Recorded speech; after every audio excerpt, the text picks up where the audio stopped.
حجة في المسائل العملية والعقدية متواترها وآحادها. Okay?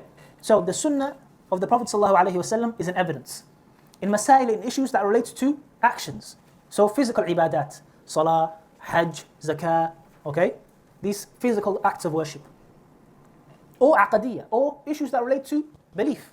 Issues that relate to the belief in Allah, the belief in the angels, belief in the messengers, belief in the decree of Allah subhanahu wa ta'ala, and in all of the other issues that relate to iman. Okay? And it doesn't matter whether it's mutawatir. What does mutawatir mean? Mutawatir means that it's been narrated by a large amount of people, okay? From another large amount of people, from another large amount of people, until it's reached us. And the amount of people that have narrated it, it's impossible for them to lie, because it's such a large number. Yani it's news that's been spread everywhere, and then that news has been passed down. That's what mutawatir is. Okay? And it relates to something that's mushahad, something that has been seen, or something that has happened. Okay? So it's something that's widespread. So it doesn't matter whether the hadith is mutawatir, yani at that level where no one can deny its authenticity, or ahad.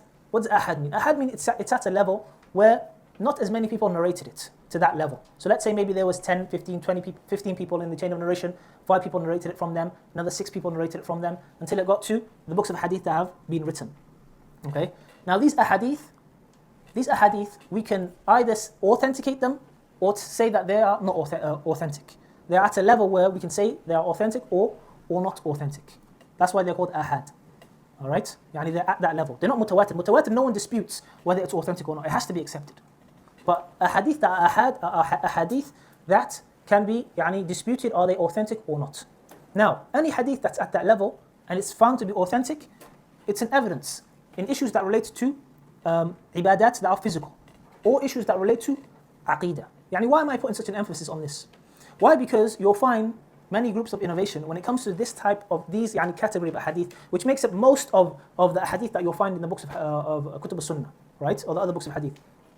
When it comes to these ahadith, they will put it aside when it comes to issues related to aqidah. Why? Because they'll say it's not on the level of mutawatir. So there's a possibility it could not be true, there's a possibility it could be true.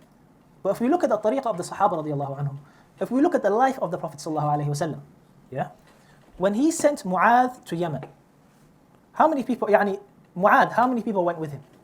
Who was the one that went to Yemen to give da'wah? It was Mu'adh, right? Radiallahu anhu. Now, Mu'adh transmitting, what's he transmitting? He's transmitting issues that relate to aqidah, yes? Right? He's transmitting issues that relate to ibadat. Him transmitting it to the people of Yemen is only one man. But yet the Prophet ﷺ still sent him. Showing that for a hadith to be accepted, you don't need a great amount of people. You don't need 50, 60, 70 people to narrate it. You understand? This is the tariqah of the Prophet ﷺ. This is the tariqah of the Sahaba radiallahu anhum. Okay, so the sunnah, whether it's mutawatir, whether it's ahad, it's an evidence. It can be used as an evidence in issues that relate to physical acts of worship and issues that relate to aqidah. This is very, very important. It's very important. Now, let's move on to طيب. The last thing I'll mention is, this relates to bid'ah. Yani, why is innovation seen as such a bad thing in Islam? Yani, I'll ask you guys. Why is bid'ah?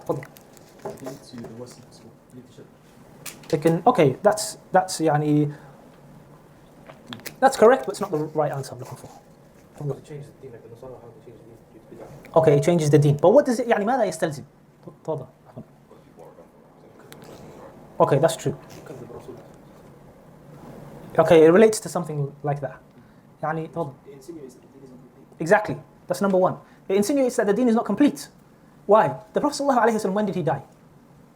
He died after a verse was revealed, اليوم أكملت لكم دينكم وأتممت عليكم نعمتي ورضيت لكم الإسلام دينا. The day that I have completed for you your religion.